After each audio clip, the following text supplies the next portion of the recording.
things the way their parents do. And so the children might, the mother might think that she's cut the piece, that she's cut the cake exactly in two, but Bob may well think that Alice's piece is bigger than his.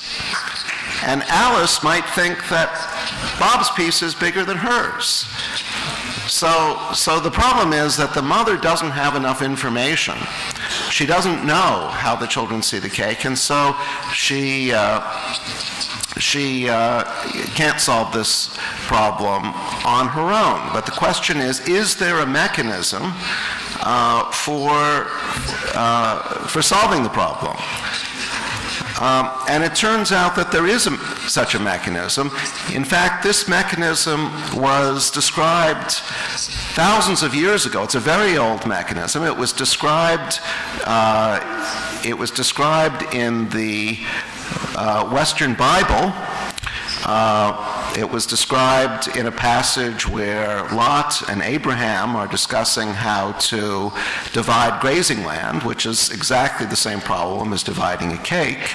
And the Bible provides the solution. And the solution is for one of the children, say Bob, to take the knife and divide the cake in two, and for the other child, Alice, to choose which piece she wants among the two that Bob has cut for herself. Now, I claim that this solution works, and the reason it works is that when Bob cuts the cake, he has the incentive to make sure that whichever piece Alice takes, he's happy with the other one. Why does he have this incentive? Because he knows that if he cuts the cake unevenly, Alice is going to take the bigger one. So, because Alice wants more cake. So Bob is going to cut the cake so that no matter which piece Alice takes, Bob thinks that the remaining piece is exactly half the cake. So he will be happy because he's getting at least half the cake, and Alice will be happy because she gets to have her favorite piece, the piece that she thinks is bigger. So that solves the problem. So that's an example of what people like me who do mechanism design try to arrange. Notice that in this case, the mechanism designer, the mother, couldn't do this on her own. She had to go to this indirect mechanism. The mechanism was one child divides and the other child chooses. This is typical of many mechanism design problems in the world. It's the problem that we face, for example, if we want to have a treaty on climate change. The difficulty in getting the countries of the world to agree on climate change is that every other country besides your own can make carbon reductions,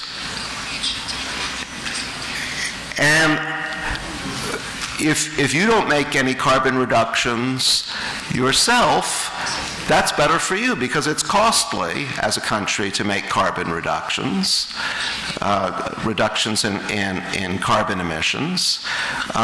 So you would prefer all of the other countries of the world to make these reductions.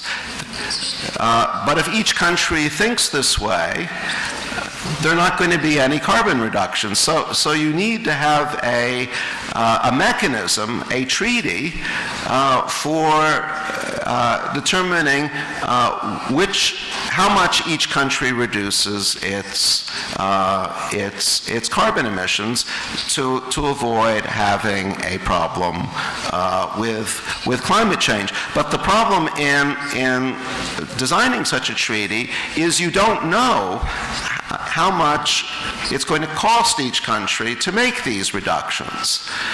That's where mechanism design comes in. Just as the divide and choose problem, the divide and choose method solves the problem of dividing the cake, so mechanism design can help us solve the problem of dividing up carbon emission reductions in a way that each country would actually agree to. Now, this problem has not yet been solved. We don't yet have an international treaty on carbon emissions, but I'm confident that with all of the young people in the audience, that there will be plenty of sharp minds at work on this problem in the years to come, and the next time that I visit Astana, you will have solved the problem. Thank you very much.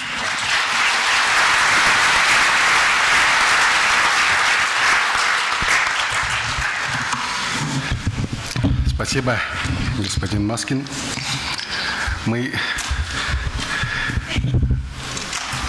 завершаем запланированную часть нашей конференции.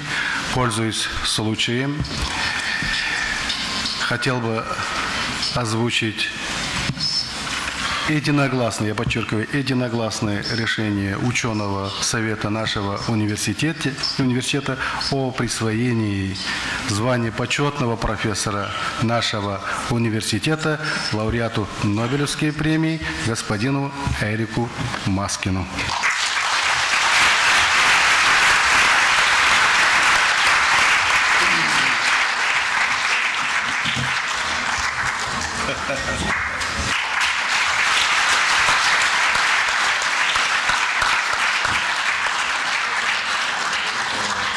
У нас количество почетных профессоров так же немного, как и Нобелевские лауреаты.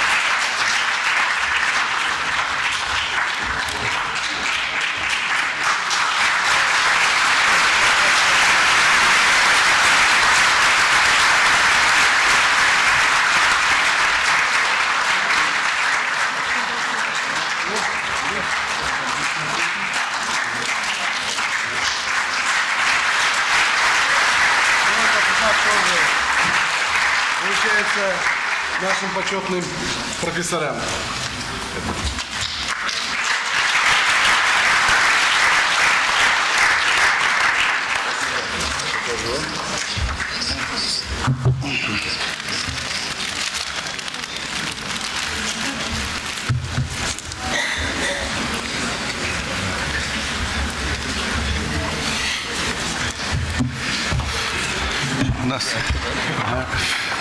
У нас впереди обед. После обеда мы продолжаем нашу работу. Панельные дискуссии на различные темы, презентации, кофе-брейк, шоу-кейс, ужин в банкетном зале. То есть мы продолжаем еще работу. Спасибо. Пожалуйста, пожалуйста, Михаил Васильевич. Друзья, большое объявление хотел бы сделать. Я еще раз хотел бы напомнить о том, что мы в 4 часа начинаем обсуждение работ претендентов на молодежную Нобелевскую премию. Значит, у нас выступят претенденты Франции, Англии, Нидерландов, России. Значит, просим проявить особый интерес. Спасибо. И бал дружбы, посвященный Нобелевскому лауреату молодежному. Приглашаем. Почетный профессор. Давайте.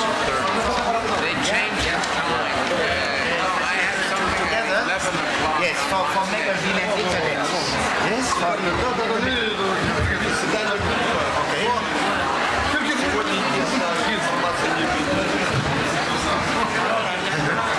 Абсолютно, хорошо.